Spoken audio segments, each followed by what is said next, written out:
Hi, everyone. Nadine Briggs here from Simply Social Kids. Let's talk a little bit about gratitude today and why it's important and give you some really easy strategies for how you can get more gratitude in your life and also in life of your family. So the benefits of gratitude are many. There's a lot of research studies that have been done. I'm not going to cite all those studies. There's one study in particular that I will put in the description below, and you can read it at your leisure if you choose to. So some of the benefits of gratitude are just overall enhanced well-being. Obviously, if you're thinking about things that are going well, your well-being is going to be improved. You might even be thinking about your own personal traits that are good qualities within yourself. And if that's the case, your self-esteem can improve with gratitude. Having a shift more toward like a positivity bias, that's an outcome of being grateful and really practicing gratitude. We're all pre-wired with a negativity bias. If you've ever had somebody give you some feedback and they tell you like 9 really great things that you did, but there's one thing that needs improvement, this is what I do. I focus on oh my gosh, the one thing that needs improvement, completely discounting the other 9 things that were great. We just focus on that one thing what was bad. But the good thing is our brains are moldable in that way, and we can change that thought into more of a positivity bias. And one of the ways to do that is just to practice gratitude and really think about the things you're grateful for versus the thing that you're lacking or wanting. That really helps to shift that negativity bias into more of a positive zone. Building resiliency is another huge benefit of gratitude. This is extremely important for the kids that we work with. They are oftentimes rejected by other kids. You get a lot of negative feedback sometimes, depending on who they are. Like, just sometimes life can be a little bit harder when you don't fit in socially with people. So you need a higher level of resilience. And when you're grateful for things and you focus on those things more regularly, that can really help to build that resiliency in you so that when something bad happens, you're equipped to deal with it because you've already kind of banked all the good things and you've thought about all the good things. So that overpowers the bad thing that happened. So practicing gratitude can actually have some physical benefits as well as emotional benefits. And what it does is actually lowers your blood pressure, and it can reduce your stress and increase your calm. When you're really thinking about the things that are going well, you're going to be in a calmer state than if you're really worrying about the things that might happen. And it can really just help you to lower the cortisol levels in your body, which is that stress hormone that can make you feel really kind of sick and crummy, give you stomach aches, that kind of thing. And so it really does have benefits mentally and physically for you. It also can improve your social connections. One of the things we talk about all the time in our social skills program is bringing a positive self or a social self to a social setting. A lot of times they come in with the day's troubles on their shoulders, or maybe they're feeling sleepy. And if you're grateful and you really focus on those things, you're going to have a more positive self that you bring forth in probably all settings, but certainly in social settings. Let's talk about how you can increase the gratitude within your family or in your own life. There's a lot of different ways to do this. And certainly, if you go on Pinterest, they're going to have all kinds of really creative ways of how you can really practice gratitude. But some of the easy ones that I want to talk about today are just things like a gratitude jar. And you can be as fancy with that or as unfancy as you want to be.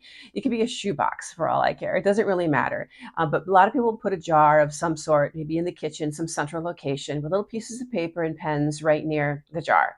And just anytime you're thinking about being grateful, or maybe make it a habit and have it be a regularly scheduled thing where you do it before dinner or after dinner or right before bed, where you write down something that you're grateful for and then put it in the jar. That's a great way to have a regularly practiced exercise of thinking about what you're grateful for on a regular basis. One of my favorite that we use at my center is a gratitude tree, only because it's lit up and it's kind of pretty. It looks a little bit like a Christmas tree, but the one that I have is all white. I'll show a picture here. And basically what we do is light up this little Christmas tree. It's a gratitude tree with, again, pieces of paper next to it, some ribbon, and kids can write down what they're grateful for and then put that on the tree. Expressing gratitude toward others is another way. And some people are going to be more comfortable with this than other people. Not everybody is super comfortable expressing how they feel to others. But if you are, it is a really good way. And it can be something as short as just a text message. I'm really grateful that I have you in my life. I'm really grateful that you are there for me. I'm grateful that we're friends. Or it can be something a little bit more elaborate. One of the exercises that's really useful is to write like a whole gratitude letter to somebody. So we're talking about 300 words and really outlining all the reasons why you're grateful for that person. And it could be somebody who's alive or somebody who's passed. It could be somebody in your life currently who you're close to, or it could be even somebody that you look up to that's a like a famous person. It doesn't have to be somebody that you see on a regular basis. But if it is somebody that you see on a regular basis, we highly recommend that you literally sit down and read them that letter.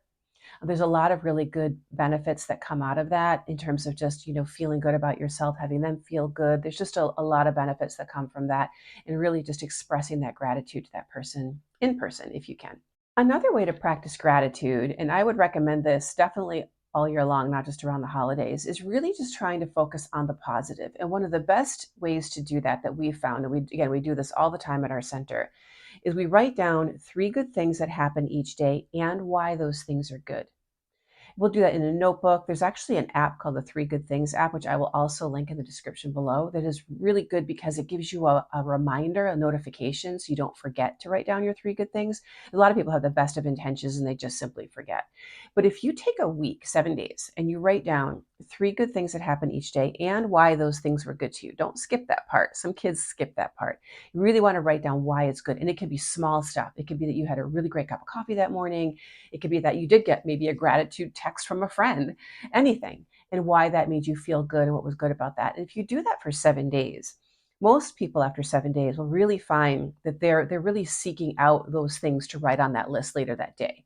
So you're really attending to those things more explicitly than you would be if you were just going about your business and you didn't have this list. There are also plenty of gratitude apps. I can list a few in the description below, but I would recommend that you go on to wherever you get your apps and take a look at the different apps and see which one looks good for you. Again, just to really get you maybe a walkthrough of how to think about gratitude, or a reminder. I love those little bell reminders, those notifications that can help you to do this, because the benefits of gratitude are quite huge when you think about it. There's mental benefits, there's physical benefits, there's overall well-being and satisfaction with your life benefits. You have better social relationships. I mean, all kinds of relationships with your family, your community. And the things you have to do in order to get that aren't really all that difficult.